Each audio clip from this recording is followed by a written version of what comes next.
मी आप्पासाहेबांचे बरेच व्याख्यानं ऐकली आहेत, जेणेकरून नवीन पिढीला ही माहिती पोहोचावी, वारसा पोहोचला पाहिजे महाराजांचा, त्यासाठी आम्ही काम करतो. संबंध हिंदुस्थानमध्ये फक्त महाराष्ट्राला इतिहास, भूगोल आणि विज्ञान आहे. बाकीच्या प्रांतांना आहे, परंतु ते फारसा अभ्यास नाही. दक्षिणोत्तर सह्याद्रीमध्ये 650 घाट. इथे आता महाराजाने गाडीतून आणलं, तो म्हणाला मी सिंधुदुर्गाचा.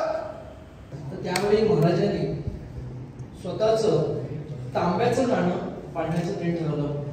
मूळ नाणं म्हणजे की तुम्ही हा बघताय पुढे का होऊन आहे छत्रपती शिलालेखांवरचं जे ब्राह्मी लिपीतलं वाचन आहे, तिथून जे रूपांतर झालंय आतापर्यंत देवनागरी, हे पण इथं तुम्हाला दिसेल. तिथे एक प्रिंट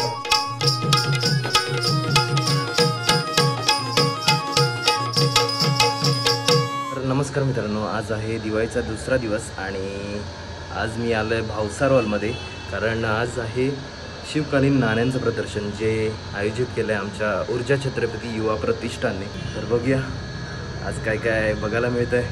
चला, इथे आता बॅनर लावून घेतोय.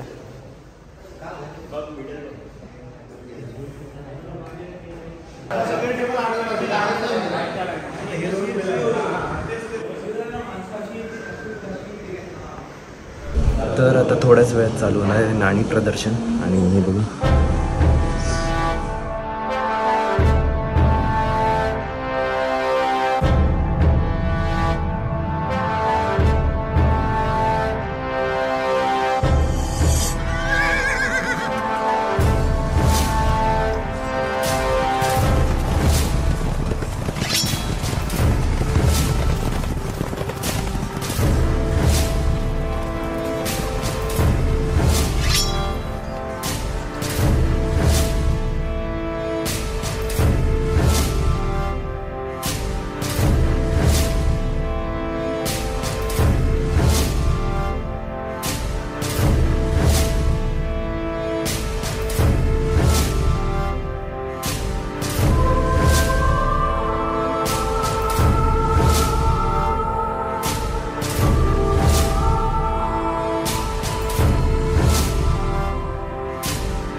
जिल्ह्याच्या छायाचित्र प्रदर्शन हिंद स्वराज्य दीपोत्सव 2024 या उपक्रमाला सदिच्छा भेट देण्यासाठी आपल्याकडे लालबागच्या राजाचे कांबळे साहेब उपस्थित राहिले.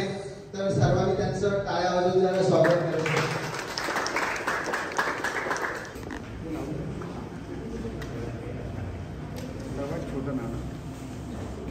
तत्कालीन काळामध्ये मंडळातर्फे आम्ही नम्र विनंती करतो की आपण ती प्रयोजनासाठी व्यासपीठावर यायचं.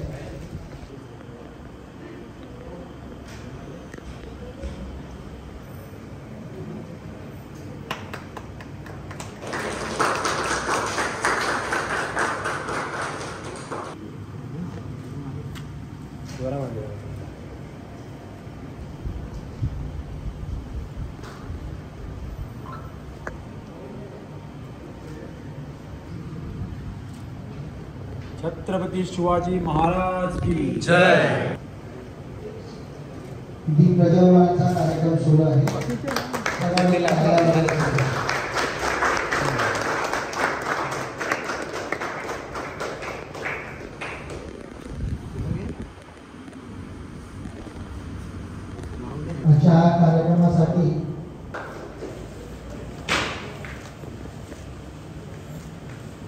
स्फुरण आपल्याला चढते, वेगळे चैतन्य प्राप्त होते, वेगळं रक्त सळसळतं.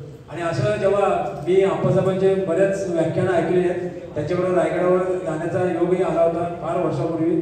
तेव्हा आम्ही लहान होतो आणि मला संपूर्ण आठवतं की त्यांचं अशा प्रदर्शनामध्ये पण बऱ्याच वेळा भेट झाली आप्पा तुमची. आणि जेव्हा तुम्ही काही सांगत म्हणजे आम्हाला आम्ही ऐकलंय, तेव्हा एक वेगळा शिवकालीन भाव त्यावेळी निर्माण होत होता, शिवकालीन वातावरण तेव्हा निर्माण व्हायचं. ऊर्जा छत्रपती, त्यांच्या नावामध्ये देखील ऊर्जा आहे. महाराजांचं नाव घेतल्यानंतर वेगळी ऊर्जा मिळते, हा वेगळा भास. पण या मुलांनी ऊर्जा छत्रपती म्हणून जे कार्य सुरू केलेलं आहे हे खरोखरच खूप प्रशंसनीय आहे आणि मला त्यांचा खरोखरच अभिमान वाटतो. आजच्या निमित्ताने हे जे प्रदर्शन आहे हे सर्व पूर्ण मुंबई शहरभर पसरलं पाहिजे. याचे अधिकाधिक तुम्ही अजून कार्यक्रम शक्य असेल तेवढे तुम्ही करायला हवे. तर उपस्थित सर्व मान्यवर आणि आमचा मित्र रोहन, ज्याने आज त्याच्या प्रयत्नाने आज आपण इथे हे प्रदर्शन आयोजित करू शकलो. शिवराज्याभिषेक दिनोत्सव सेवा समिती दुर्गादास 300 वर्षानंतर छत्रपती शिवाजी महाराजांनी किल्ले रायगडावर स्वतःचा राज्याभिषेक करून घेतला आणि संपूर्ण हिंदुस्थानामध्ये एक मेसेज गेला की एक हिंदूंचा राजा आज रायगडावर प्रस्थापित झालाय. आणि त्याचा हा सुवर्णदिन लोक आपण काही कालांतराने विसरलो, पण तो पुनरुज्जीवित करण्याचं काम आमच्या समितीने केलं, त्याचा आम्हाला अभिमान आहे.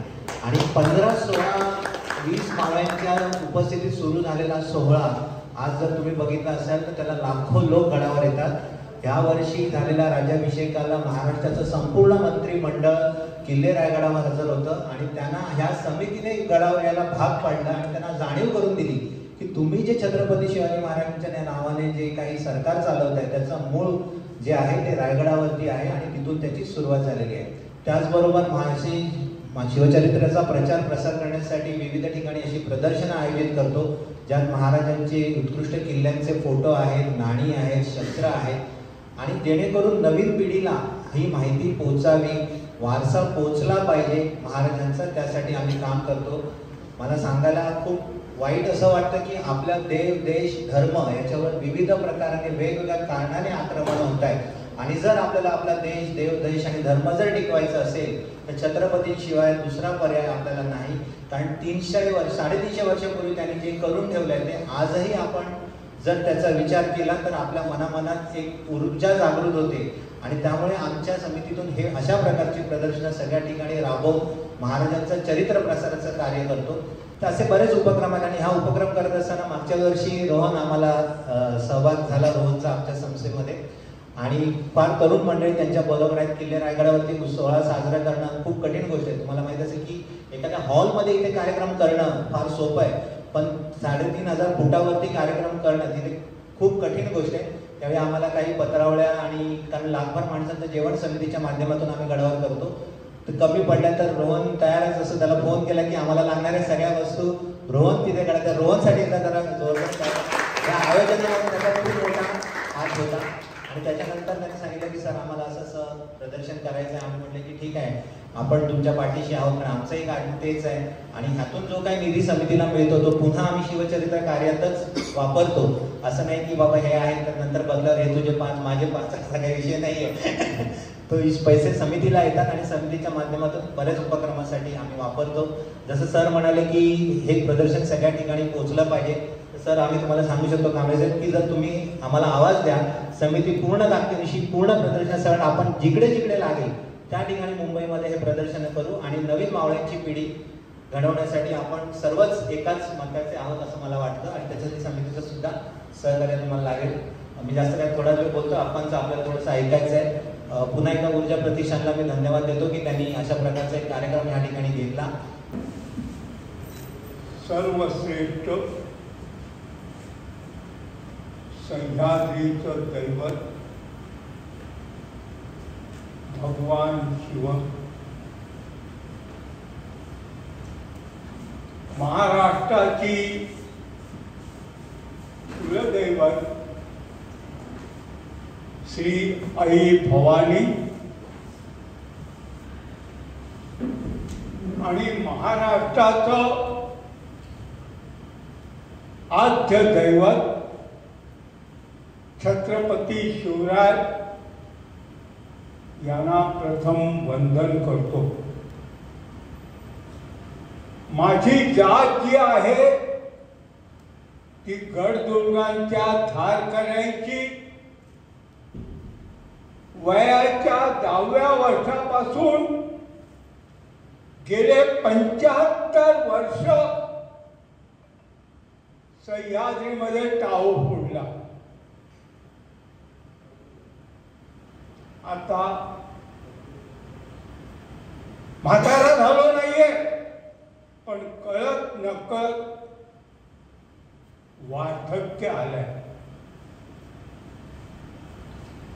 वास्तविक शहरामध्ये मला या व्यासपीठावर आतापर्यंत तसं कोणी सहसा येऊ दिलं नाही. का या व्यासपीठावर येताना सगळ्यांनी आपले जोडे खाली काढून ठेवले. हे खरोखरच भाग्य आहे. आज इतर वेळेला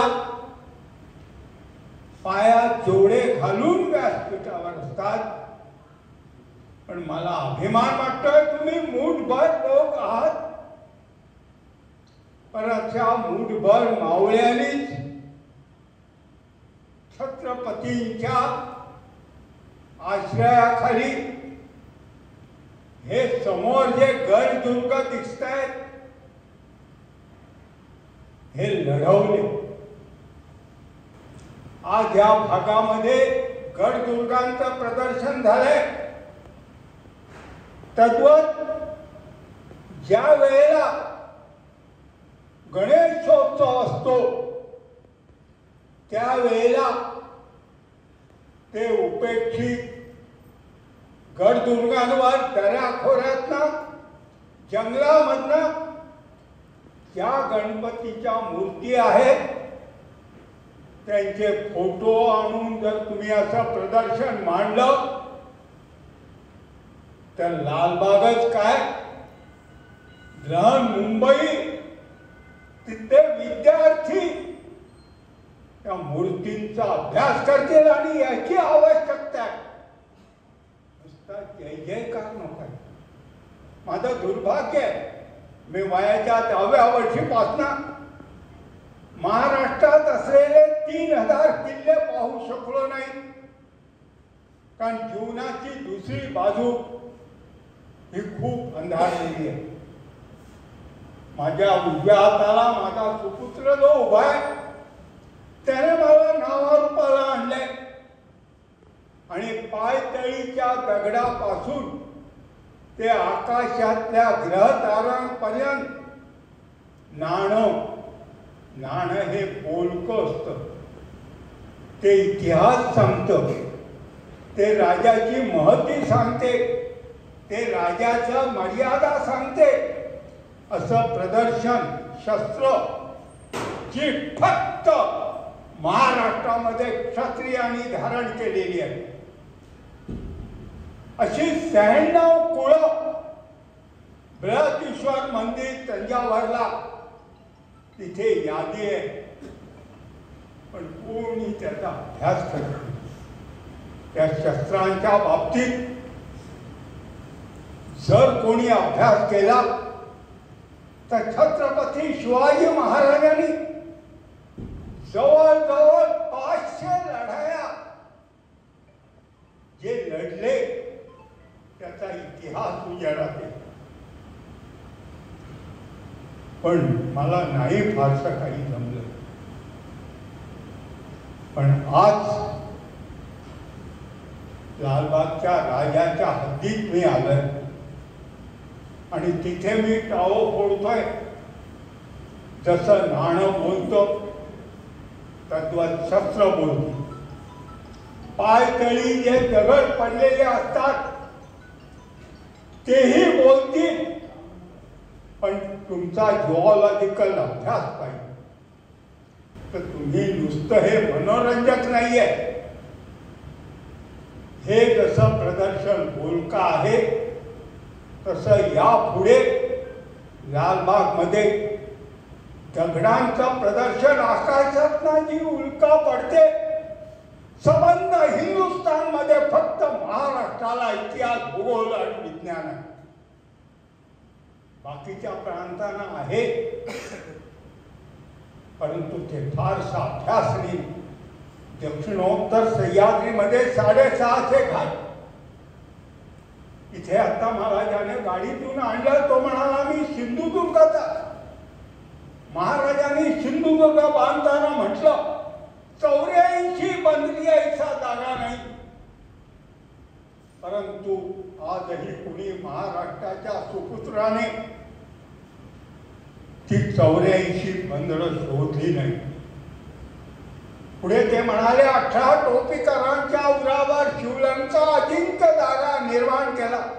ऑल डिफरंट टाईप त्यात सापडणारे सुमारे 54 पाश्चात्य लोक या ठिकाणी आले.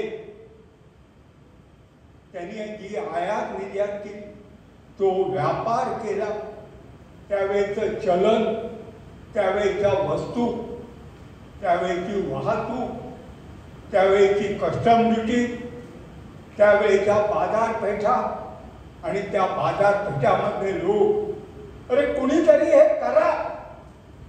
तो माझ्यासारख्या सामान्य माणसाची दुसरी बाजू ही अंधारी असल्यामुळे त्या 3000 किल्ल्यांपैकी सगळे काही अजून बोलत नाही. जे काही बोलतायत ते तुम्हाला सांगतायत का हे किल्ले 2000, 2500, 3000 वर्षापूर्वी बांधले. काही किल्ले ऋषींची नावं, काहींवर ज्या गुहा आहेत त्या अभ्यासनी आहेत, वास्तुशास्त्र आहे. रायगडवर जे काही जलशास्त्र महाराजांनी अभ्यास केलं आणि पायथ्याला ह्या पाण्याच्या गाड्या वगैरे धावत आहेत, तिथे 12ही महिने पाण्याचा साठा असतो. तसं जलशास्त्र, वनस्पतीशास्त्र वगैरे हे कुणीतरी गेल्या 75 वर्ष सांगतोय.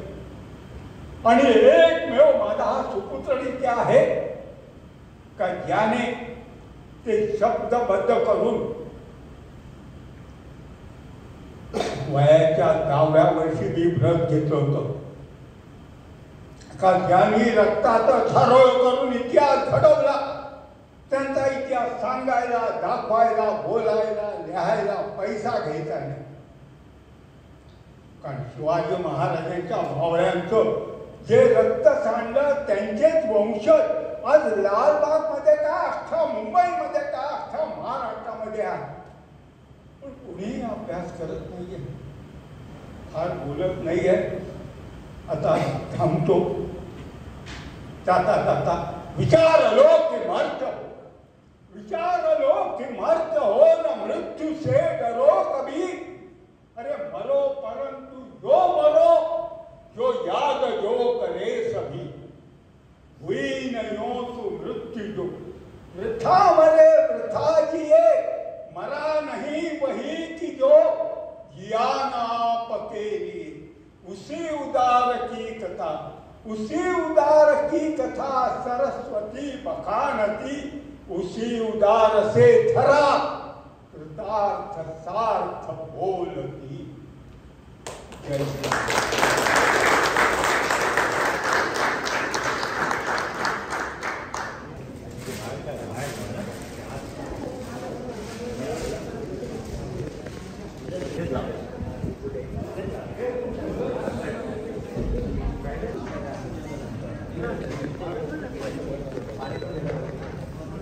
श्री अजयसाहेब चौधरी यांचा इथे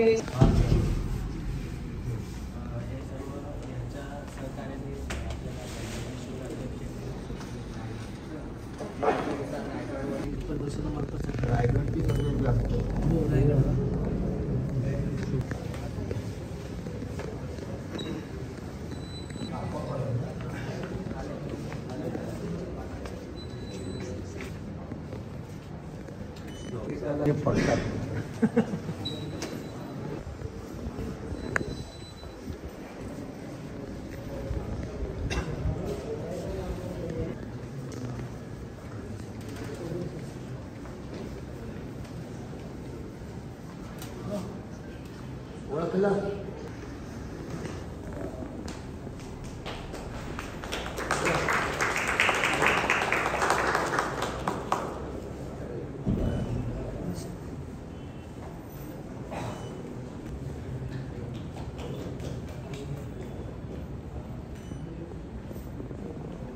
मध्ये आयोजित शिवकालीन नाणी व गडकिल्ल्यांच्या छायाचित्रांचे प्रदर्शन आज आयोजित केले गेलेले आहे. या प्रदर्शनात उपस्थित असलेले जे मी खरं म्हणजे त्यांना भ्रमंतीकारक म्हणेन, कारण मी स्वतः त्यांच्याबरोबर 2-3 ठिकाणी फिरलेलो आहे. अशा आदरणीय आप्पा परब, या संस्थेचे सगळे पदाधिकारी, कार्यकर्ते, शिवभक्त, कारण शिवसेना आणि छत्रपती शिवाजी महाराज हे अतूट नातं आहे. आम्ही छत्रपतींना पुष्पहार घातल्याशिवाय कुठल्याही कार्यक्रमाची सुरुवात होत नाही, आपल्याला सगळ्यांना माहीत आहे. माझ्याकडे काही तरुण मंडळी आले आणि म्हणाले असं असं आम्ही प्रदर्शन भरवतोय. सांगितलं परवा मी येतोय त्या प्रदर्शनाला. पाहून बरं वाटलं. अनेक किल्ल्यांची जी फोटोग्राफी केली आहे, अप्रतिम अशी फोटोग्राफी केलेली आहे. आपल्याला खूप खूप धन्यवाद देतो आणि शुभेच्छा देतो. धन्यवाद. जय हिंद, जय महाराष्ट्र.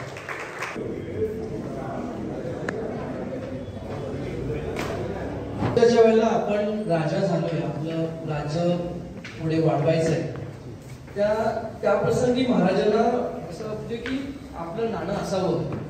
पण त्यावेळी नाणं आपलं स्वतःचं काढणं ही काही शक्य नव्हतं, कारण दिल्लीमध्ये जो पदबादशाह बसलाय औरंगजेब, त्याच्यासमोर आपलं म्हणजे देवनागरीने नाणं काढणं हे खूप कठीण होतं.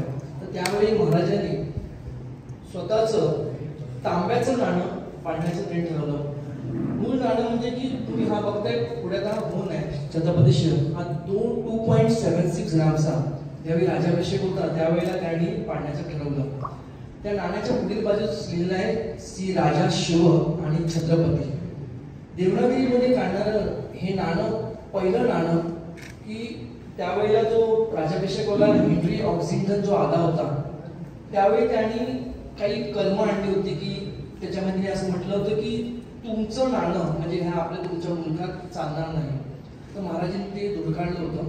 त्यांनी म्हटलं होतं की नाही, मी हे नाणं पाडणार. तर त्यावेळी त्यांनी म्हणजे होण आहे हे होण पुढे म्हणजे नॉर्मल व्यवहारात नव्हतं, कारण ते की आलेले प्रमुख पाहुणे होते, त्या पाहुण्यांना त्यावेळी जेव्हा राज्याभिषेक झाला त्या राज्याभिषेकाला महाराजांची आणि जिजाऊंची तुला झाली. त्या तुलेमध्ये महाराजांनी तुला झाल्यानंतर जे आलेले पाहुणे होते त्या पाहुण्याला प्रत्येकाला भेट वस्तू म्हणून हा शिवराई होन दिला होता. त्यानंतर महाराज म्हणाले की हा जो सोन्याचा होन आहे हा होन सर्वसामान्यांना परवडेल की नाही. मग त्या होन त्याने नंतरचे जे होन जेवढे जमले होते ते पुढे काही तहासाठी वापरले, काही किल्ले दुरुस्तीसाठी वापरले. पण महाराज म्हणाले की जर हा आपलं हे नाणं शैली चालायचंय तर त्यावेळेला त्यांनी शिवराई होत पाडला, म्हणजे तो तांब्याचं पाडलं. त्याचं वजन त्यावेळेला साधारण एक 12 ग्रामचं होतं. त्यावेळेला आपण त्यावेळेला 10 तोळ्याचं एक हे तसं त्यावेळेला 12 ग्रामचं होतं. तर तुम्ही ते पण बघाल की बिंदुयुक्त शिवराई म्हणजे कसं की त्यावेळेला राज्याभिषेक वेळेला महाराजांनी काही समोरची म्हणजे रायगडाच्या पायथ्याशी जेवढी गावं आहेत, 4 गावं आहेत, त्यांनी आपल्या सावकारांना सांगितलं की आणि त्यांच्याकडनं ती पाडून घेतली आणि ती राज्याभिषेक झाल्यानंतर त्या व्यवहारात ती चलनामध्ये आली. हे देवनागरी म्हणजे नाणं आहे ते पुढे 4 छत्रपती सुरू केलं. शिवाजी महाराजांनंतर संभाजी महाराजांनी पाडलं. त्याने श्री राजा शंभू आणि छत्रपती म्हणजे पुढील बाजूस राजा शंभू आणि पाठीमागे छत्रपती. त्यानंतर राजाराम महाराज, नंतर पुढे शाहू महाराज आहेत, नंतर राजा म्हणजे शंभूराई, राजाराम महाराज, नंतर शाहूराई नंतर शिष्य छत्रपती आणि शाहू. आणि त्यानंतर बघा तुम्ही पुढे गाडी मग ती पेशव्यांपर्यंत पोहोचली. पेशव्यांनी पाडली त्याला आपण दुधांडी, ती पण शिवराईच, पण त्यांनी दुधांडी शिवराई असं म्हटलं की 2 दांड्या येतात. तुम्ही बघा त्या नाण्यामध्ये श्री राजा शिव आणि छत्रपती असं फक्त दांडी असतात. जर तुम्हाला शिवराई बद्दल सांगायचं झालं तर ती बिंदुयुक्त ओळखायची कशी की त्यामध्ये गोल बाजूस पूर्ण बिंदू असतात आणि म्हणजे दोन्ही बाजूला बिंदू असतात. आणि जर तुम्हाला पेशव्यांनी पाडलेली शिवराई वगैरे असेल तर त्यामध्ये 2 दांड्या असतात. धन्यवाद.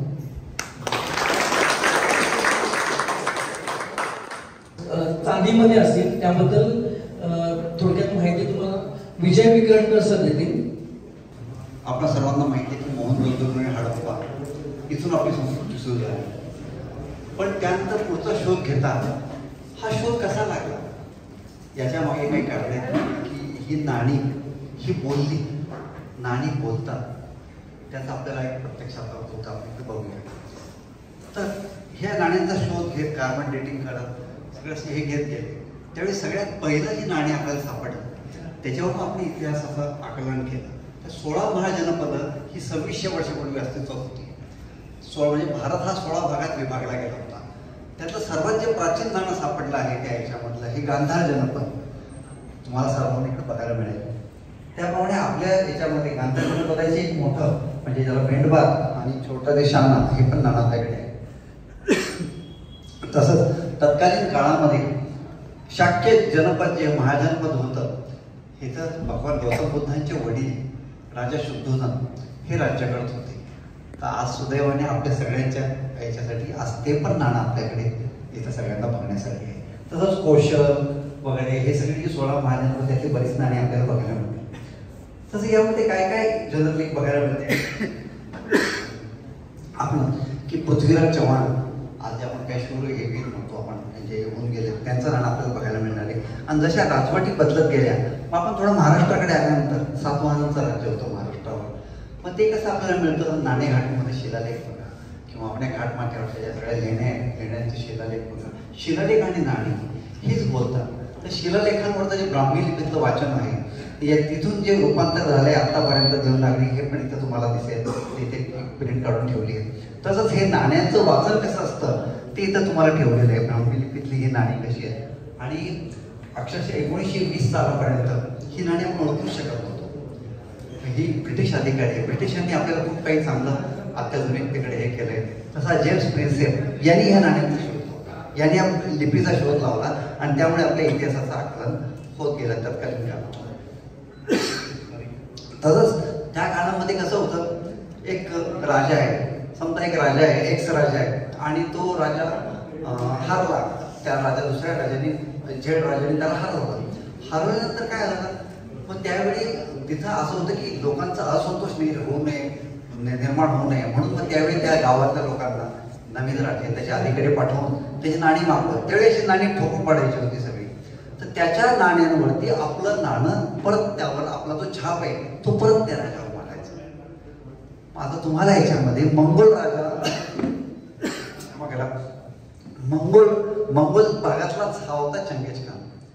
मग त्यांनी मंगोल राजावरती म्हणजे ते राज्य ज्यावेळी ताब्यात घेतलं त्यावेळी त्यांनी ते तिकडची चांदी वेगळी असते बघा लाल चांदीची म्हणली जाते.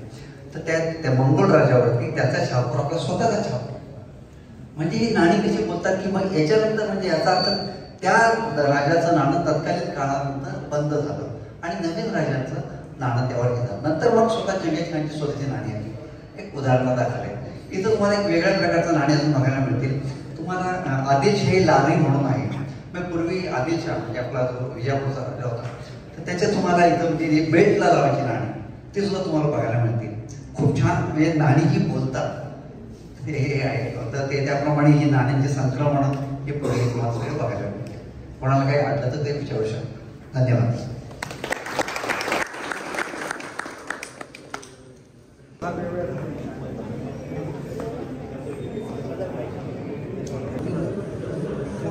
लीड आहे आपल्याकडे 2000 वर्षापासूनच आहे सर. माझ्याकडे हे पण आहे म्हणजे आता जे काही सध्या होतं मी काही बोलत नाहीये कारण आता जाण्याची वेळ आली आहे. परंतु बाळासाहेबांनी जे काही केलं त्या इतक्या वर्षांनी माझ्या हातात आलं. मी काही पॉलिटिक्समध्ये कधी गेलो नाहीये, फारसा काही भेटलो नाहीये. पण जर त्यांनी त्यावेळेला मला पाठिंबा दिला नसता तर आज रायगडावर अन्य धर्माची त्या ठिकाणी देवस्थान उभं राहिलं असतं आणि तुम्हा मला ज्या वाटेने छत्रपती गडांवर हे लोक नेतात ती वाट बंद झाली असती. ती मला आठवण झाली आणि म्हणून मी त्यांच्याकडे म्हटलं जाऊन